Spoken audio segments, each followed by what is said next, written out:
नमस्कार, स्वागत है आपका। मेरा नाम है विपिन बेबाक। एनडीए गठबंधन के नेता नरेंद्र मोदी आज यानी रविवार शाम को अपने तीसरे कार्यकाल के लिए प्रधानमंत्री पद की शपथ लेंगे। उनके साथ ही एनडीए गठबंधन के कई सांसद और केंद्रीय मंत्री भी शपथ लेंगे। अब सवाल ये है कि प्रधानमंत्री 2 बार शपथ क्यों लेते हैं और प्रधानमंत्री शपथ में क्या बोलते हैं। आज हम आपको बताएंगे प्रधानमंत्री शपथ में क्या क्या बोलते हैं। हमारे देश में शपथ ग्रहण समारोह इतना महत्वपूर्ण क्यों होता है। राष्ट्रपति, प्रधानमंत्री, राज्यों के मुख्यमंत्री, मंत्री आखिरकार किस बात की शपथ लेते हैं। हमारे देश के संविधान में शपथ ग्रहण को लेकर क्या नियम है, आज हम आपको इससे जुड़े हुए नियम बताएंगे। अब सवाल यह है कि आखिर शपथ ग्रहण क्यों जरूरी है। संविधान के मुताबिक सांसद, विधायक, प्रधानमंत्री व मंत्रियों को पदभार ग्रहण करने से पहले भारत के संविधान के प्रति श्रद्धा रखने की शपथ उठानी होती है। ऐसा नहीं करने पर जनप्रतिनिधि किसी भी सरकारी काम में हिस्सा नहीं ले सकते। इसके अलावा बिना शपथ के उन्हें सदन में सीट भी आवंटित नहीं होती और न ही उन्हें सदन में बोलने दिया जाता है।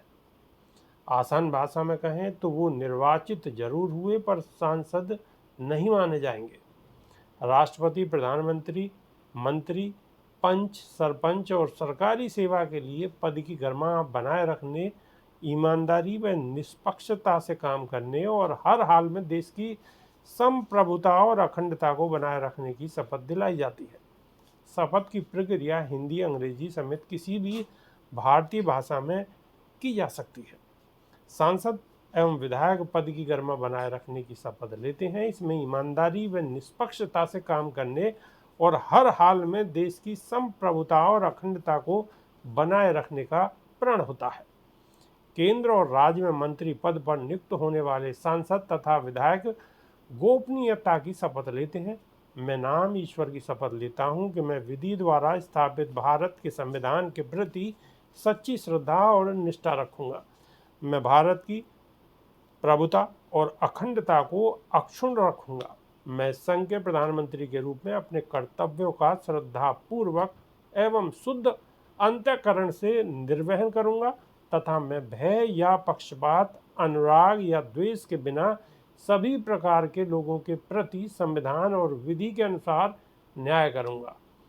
मैं ईश्वर की शपथ लेता हूं कि जो विषय संघ के प्रधानमंत्री, मंत्री के रूप में मेरे विचार के लिए लाया जाएगा अथवा मुझे ज्ञात होगा, उसे किसी भी व्यक्ति या व्यक्तियों को तब के सिवाय जबकि प्रधानमंत्री के रूप में अपने कर्तव्यों के संवहन निर्वहन के लिए ऐसा करना उपेक्षित हो, मैं प्रत्यक्ष या अप्रत्यक्ष रूप से संसूचित या प्रकट नहीं करूंगा।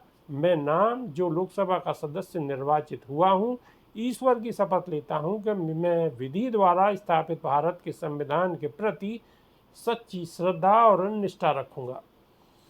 मैं भारत की प्रभुता और अखंडता अक्षुण्ण रखूंगा तथा जिस पद पर मैं ग्रहण करने वाला हूं उसके कर्तव्यों का श्रद्धापूर्वक निर्वहन करूंगा। प्रधानमंत्री को अनुच्छेद 75 के मुताबिक राष्ट्रपति के सामने शपथ ग्रहण करना होता है। शपथ के लिए एक निर्दिष्ट शपथ पत्र का पालन किया जाता है जिसे प्रधानमंत्री पढ़ते हैं और स्वीकार करते हैं। शपथ के बाद एक आधिकारिक प्रमाण पत्र भी जारी किया जाता है जिसमें प्रधानमंत्री की शपथ लेने की तारीख और समय अंकित होती है। इस पर प्रधानमंत्री से हस्ताक्षर भी करवाए जाते हैं। अभी के लिए सिर्फ इतना ही। नमस्कार।